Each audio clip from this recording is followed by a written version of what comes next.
Hey everybody, continuing the series of videos on building a Canvas class. In this video, what I intend to cover is the basic gradebook in Canvas and building a single module, showing you, again, just the way I do this. Do this the way you want to. Learn how to use Canvas for yourself, of course, and you don't have to do it the way I do it. So I'm here in Canvas. I'm going to go to Assignments. First, I got to find those. There it is. And you can think of this assignments page. Well, it's not really your grade book, but it's where you have to build your grade book.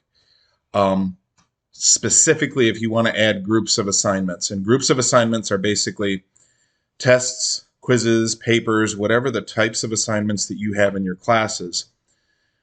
If you want to categorize them by groups, and especially if you want to do category weighting as your grading method, then you do it by these groups. Right now, we start off with just a single group called assignments. You can rename that, I believe. Yep, edit. And I am going to make that quizzes. So I've got one group now. It's called quizzes. I'm going to make another group. And what should we call this? Discussions.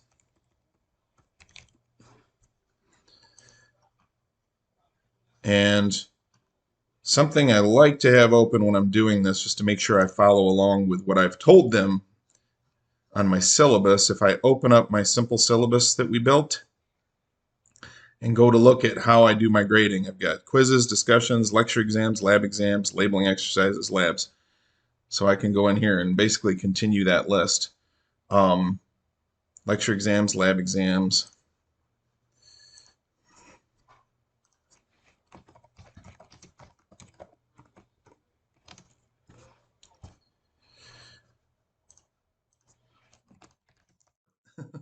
Okay, now in terms of, now we've got our categories, and let me show you one thing about categories. If you do category weighting, if I come over here and click this, assignment groups weight.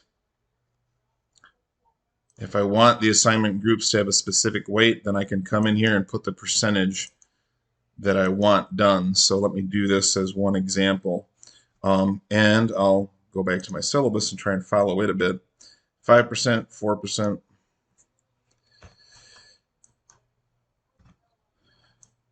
Lecture exams, 45%. Lab exams, 36%. Whoops.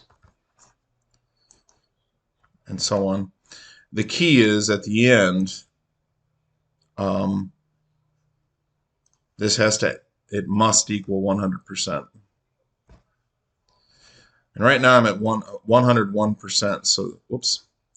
So that's not going to work. How about I make this 4%? There, now my total down here is 100%, and that's what you need. So categorize it the way you care to. I am going to stop this because this is not the way I grade. I just grade by straight points for the whole class. Okay, while I'm here, you can build assignments in this area where we've built those groups. That's one way to do it. You can also build them from modules. If I'm building a class that's brand new, I prefer to do it through modules, but let's stay here and take a look at what we can build. I'm going to do it from this area, this group called quizzes, and I've just clicked on, what I did was I clicked on that plus sign over here. And what type of assignment are you building? If it's just a plain assignment, by the way, that could be like a paper or something that you're doing in class that's handed in on paper, by the way. Other possibilities, you can do a discussion, you can do a quiz, you can do some form of external tool that I'm not familiar with, by the way. Or you can do something that's not graded, just something for the students to do. What I'm going to show you right now, since I'm in quizzes, is the basics of building a quiz. So add, not an assignment, but a quiz. Give it a name. Oops. I'm not going to call, well, yeah. And again, not going to worry about this, just save it. Now open it back up again and click Edit. Okay. Now it looks right. This will be a multiple choice quiz. I want the students to be able to see whether they got a question right or wrong, but this is kind of a study quiz, so I don't want to show them what the correct answer is. I want them to have to go and find it because they will tend to learn more that way. It's assigned to everyone, and here's where I'll put the due date. Class starts here on January 10th. I'm going to make this due on Sunday the 15th. I'm going to make it close on Sunday the 15th because it clearly says in my syllabus that if you don't get a quiz done on time, you lose it. You get 0 for it. Okay. So that's the due date. I'm going to open it the day class starts. So those people who really want to get after it faster, they can get after it. Okay, so I'm done with this part of it. Now I can go up here to the top again and click questions. And there's a couple of options here. I can add a question group, which is standardly what I do because I have large test banks. Right now this class doesn't have test banks in it though.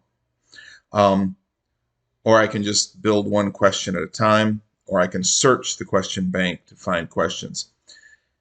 If you add a question group, which is what I normally do, then you can select a test bank from which to pull, and Canvas will pull randomly from that test bank.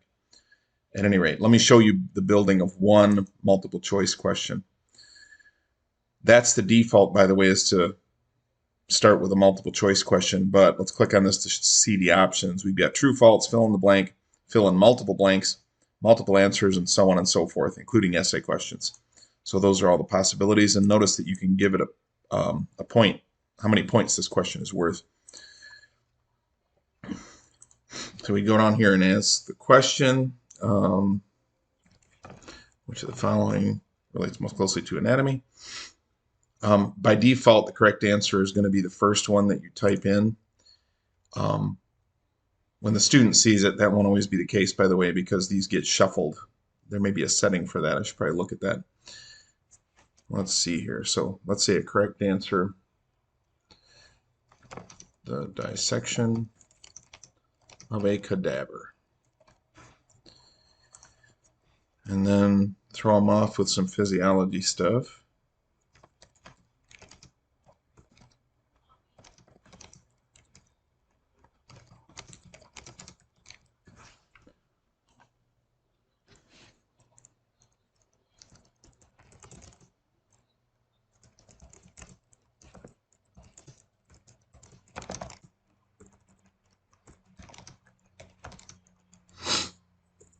Let's see.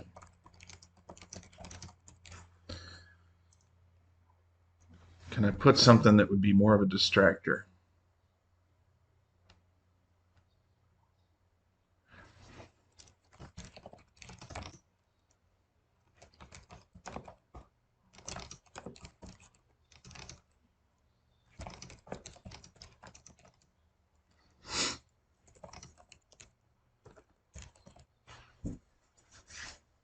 So that one's kind of correct, but yeah, it also covers physiology. It's not just anatomy. This one is the only one that's just anatomy. Okay, anyway, sorry. That's more for my specific content area. So there's one question in this quiz now. And I would just continue to do this to build a quiz like this. And I can save this. If you save and publish, by the way, that means the students will be able to see it. So if I do that right now, then it's saved, and it takes me back to this screen. Let's go back to assignments. And now I can see that one assignment in here. So that's good to go. I want to show you more, but maybe I'll look at test banks later in this series. I'm going to go to the home screen. We don't have any modules yet, so let's build one module. Hi, I came back because I realized I hadn't described exactly what a module is, basically. And what I've done here is opened up one of my classes that I taught last semester, so you can see all of my modules. Let me show you what I always put as my first module. In the class I'm building, I called it the Start Here module. Now I call this Supporting Materials for the Semester. Um, and this is always at the very top of my course. Just to give you an idea of what's here, it's things to get students started and then things that they will need through the semester. So for example, this is a link to my personal Zoom meeting in case I schedule a Zoom meeting with a student. A page on how to navigate the course. Basically, the strong recommendation to students is go module by module as the semester progresses. COVID-related issues, just in case COVID causes a shutdown, that sort of thing.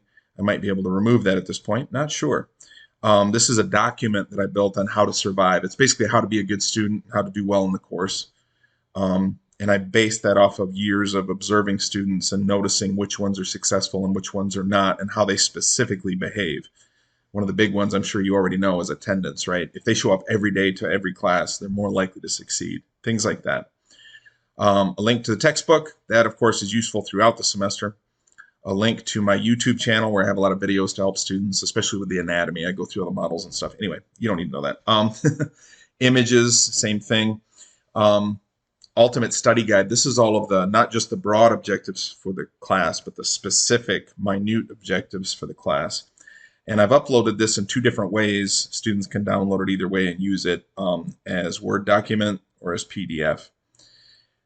Lab objectives, same thing. Sorry, that's the same file. All labeling exercises, same again with a Word document or a PDF. And then there's two things in here that are graded that the students have to do. The first one is a discussion. That's introduce yourself to the class, let's get to know each other, and discuss to make sure they read the syllabus and that how to survive document that I talked about up above. And then the last thing on here is a lockdown browser quiz with respondus monitoring, video monitoring, and that sort of thing. So what this is here for is it gives them a taste of what it's like to take one of my quizzes on Canvas.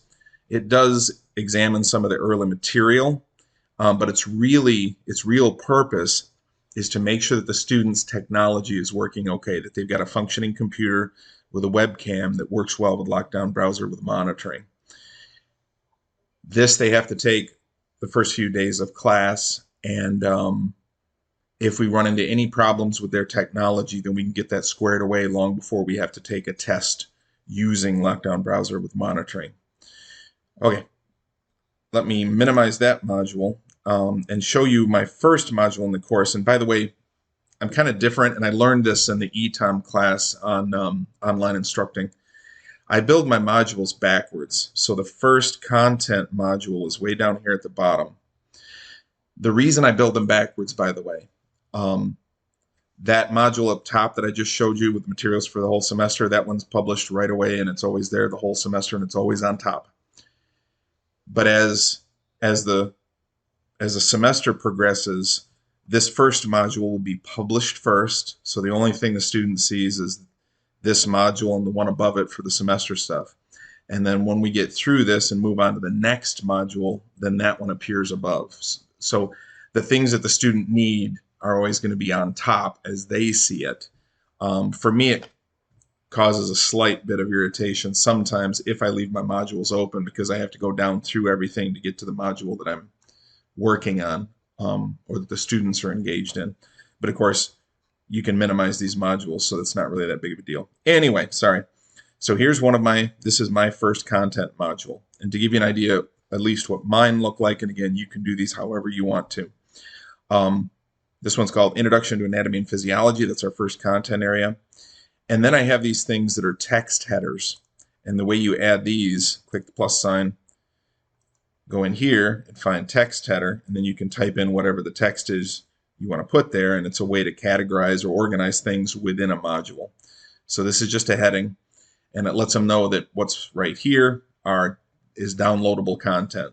The raw PowerPoint files, so they can view it as a PowerPoint on their computer if they choose to, and then a printable PDF of the PowerPoint file. And then there's two here, so that's what you see there.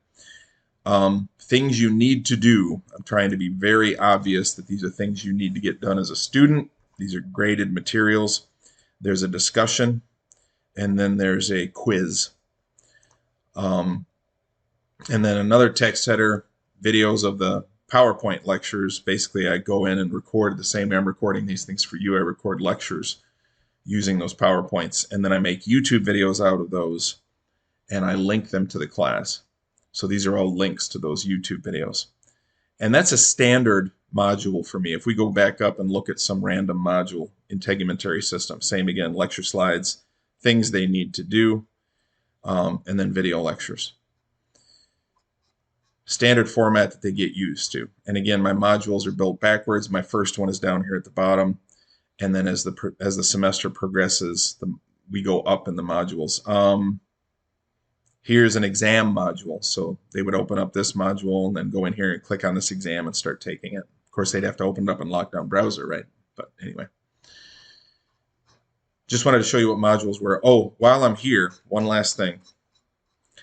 You might have noticed I have two announcements that are showing up on this modules page. And usually you have to go over to announcements to see these announcements. Let me go back there. Let me show you really quickly. This may be useful to you, so I want to show you how this is done. This is something else I learned in that ETOM class, by the way. If I go down here to settings, click on that. These are, again, the settings for the course. Early on, we looked at navigation, for example. And if I go all the way down to the bottom of these settings, I can click on More Options. And then I see these. And the first one is that announcements one. Show recent announcement on course homepage. Since I have this clicked and I have it displaying the latest two announcements, and you can change that, by the way, but I would leave it at 3 maximum. That's why those are displayed again. Let's look at what else is here. I haven't looked at this. Let students attach file to discussions. I like that. Let students create discussion topics. Yeah, if they want to help each other and study with discussions between each other, I'm all for it. Let students edit or delete their own discussion replies. Yeah, if they make a mistake or something, I want them to be able to fix it. Let students organize their own groups. Sure. Again, it'd be nice for them to have an online study group in Canvas, maybe. These last 3, hide totals in student grades summary. Hide grade, just no. Never hide anything to do with grades from students. Let them know how they're doing. Get your grades in as soon as possible, of course, and let them see their grades so that they can monitor their progress. It's part of being a good student is monitoring their progress. Disable comments and announcements. I'd like them to be able to comment on my announcements. Okay, that's it. And sorry, I was just supposed to be showing you what a module is and basically what mine look like. Went a little farther. All right, anyway, back to our regularly scheduled content. I'm going to call this the Start Here module.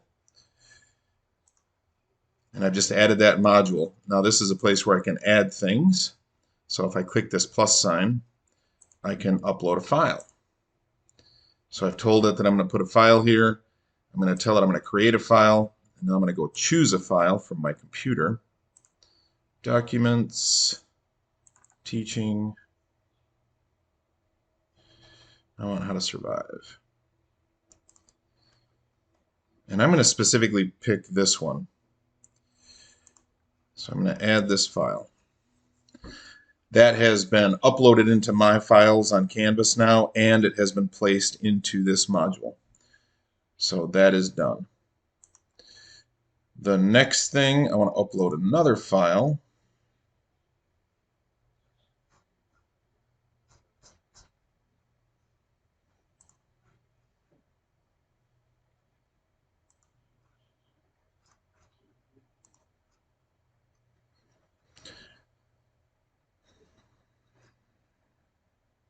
The next thing, I usually put a few other things in here for my students, but I want to keep going for you. Let's add the next module. Introduction to Anatomy and Physiology.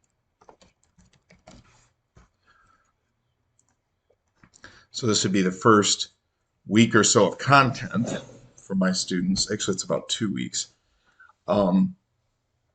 And then, so this is a content module for me.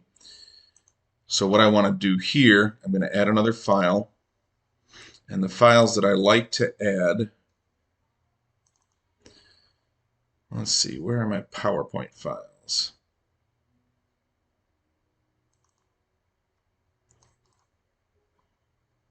And if I'm adding PowerPoint files, I like to add the actual PowerPoint files in case students want to view it as a PowerPoint on their computer. That'll take a little while to upload.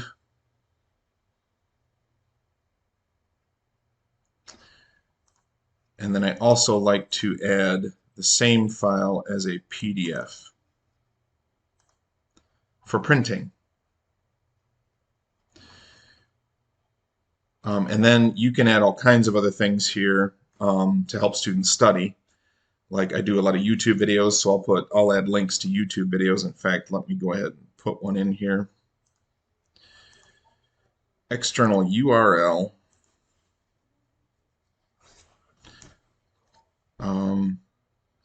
For this, I'd have to go find the specific one. I have lectures going through those PowerPoints, but I'll just randomly grab one here. And then you can give this a name.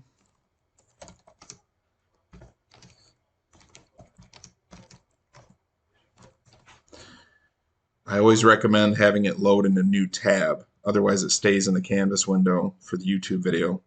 Up to you, but I prefer to open it in a new tab. Last, I can choose to indent, but I'm not going to for this.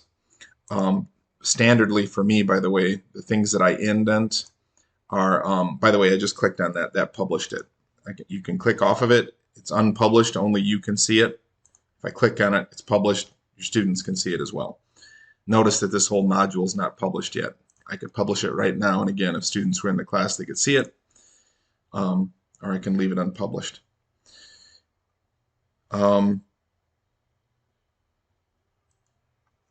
Let me add one more thing in here, and that is a quiz. And remember that quiz we built earlier, I can select that and I can add it in here. The way I actually usually do this, though, just to let you know, if I click on this and I go to add a quiz, I can create a quiz and I can give it a name. I'm just going to give it a random name. And then I can give it a group, quizzes. And by the way, I always indent things that they need to do for a grade, so it appears slightly differently.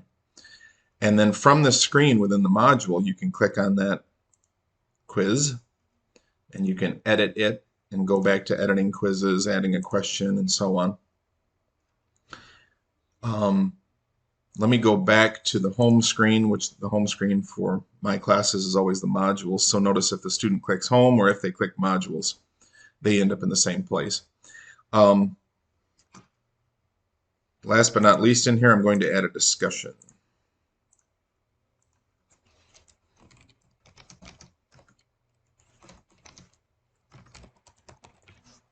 I guess I don't have to give it the name discussion, but I do. And then again, for me, I indent everything that has a grade attached to it. So that discussion has been created. And then I can click on that discussion and edit it. And then here for the discussion, I can talk about what I expect them to discuss. So I would continue that and basically let them know how I want the discussions to go. I like to warn them for full credit.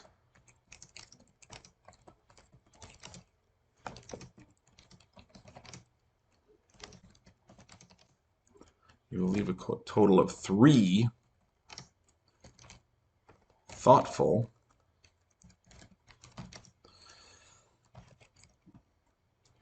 replies. That lets them know that obviously to get full credit, they've got to at least have 3 replies. And I also put that word thoughtful in there to let them know I don't want just little snippets of comments. I want good, thoughtful discussion. And then I can come down here. I can allow threaded replies. This is a graded assignment. For me, these are always 4 points. And you can allow liking. I don't know how much my students really use that, but these other ones might be useful to you depending on what your discussion is. Display as points, assignment group. Oh, it's in quizzes for some reason. It needs to be in discussions. Assigned to everyone, and this is one of those first week things, so it's going to be due by the Sunday on the 15th. And again, the cutoff date is also the 15th. And I'm opening it on the 10th. That is it. This needs to be edited more, but I don't want to waste your time. Oops. Oh, apparently that's before the term starts. The term starts on the 11th. There we go. Okay, so that discussion is done. When you finish it, by the way, you're actually in the discussion. There's how the students and you reply. Because as a good instructor, you should be engaged in these discussions as well so that the students know you're paying attention. I'm going to go back to the home or modules page and just show you that now I have a quiz in here and I have a discussion in here. I just published those two things. I need to come back myself and edit this a bit. And since this module is pretty much set, I'd be putting a lot more stuff in here, the rest of the lectures, for example, etc. But since it's done, I'm going to go ahead and publish it, and we're good to go. One last thing, I guess, for this video to show you is announcements. So we're here on the home page. You have a couple of different ways to get to announcements.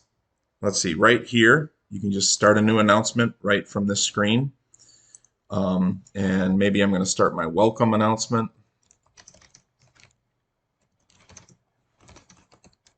Whoops. And what an announcement does, by the way, is it goes into announcements within Canvas, and it also sends the students an email, as I understand. So they get an email of the announcement. The only downside to that is sometimes students will reply to that email that they received as if you had personally sent them an email, and that can be slightly embarrassing. The way to get away from that, at least the first time, is to make sure this is not clicked.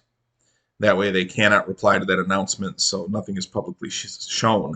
But standardly, by the way, for after my students understand that, hey, if you reply to an announcement, everybody can see it. It's just like a discussion. Once everybody is pretty well aware of that, I always allow them to reply because that encourages more engagement from students if there's multiple ways that they can get back with you.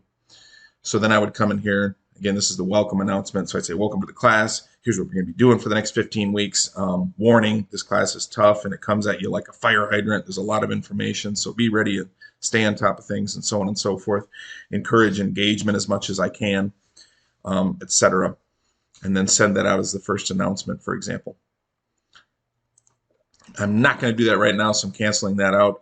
The other place that we just landed, by the way, when we finished playing in there, I'm going to go home first. So if you were starting here and you wanted to go make an announcement, you could also go to the announcements page and then over here start a new announcement, and that'll start that announcement. The same way I just showed you typing one up before. I'm going to cancel back out of here. And of course, the other thing on this announcement page, once you have a few announcements, you'll see them in a list here, including whatever discussions that might have happened in there, etc. And that is announcements in a nutshell. Oh, you will also get an email when you send out an announcement. At least that's the default way that Canvas has it set up. As long as I've mentioned that, let me go back to settings here. So if I want to adjust the types of notifications that I get, I go to my profile and then find notifications. And then down here is where you can adjust these. If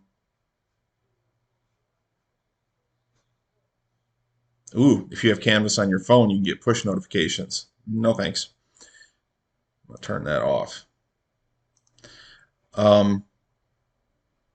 But at any rate, this is my primary email. We all should have another email without the numbers on here. And by the way, you should not share those numbers publicly as a information technology security measure. This is the publicly shared email address. But what I'm interested in looking at is, okay, what am I going to get sent when something happens in the class? If a due date's coming, grading policies are changed, course content gets put up, files, announcements, I definitely want that for myself. But if you didn't want to get all emails on all of your announcements, you could turn this off. I just wanted to show you this. You might go through this entire thing and decide what kinds of announcements you want. Canvas does something as a as I said, as a default, but I wanted to show you that you can come in here and adjust these. All right, that's probably enough for this video. As always, if there's any questions or concerns, please reach out to me, and thank you for watching this one.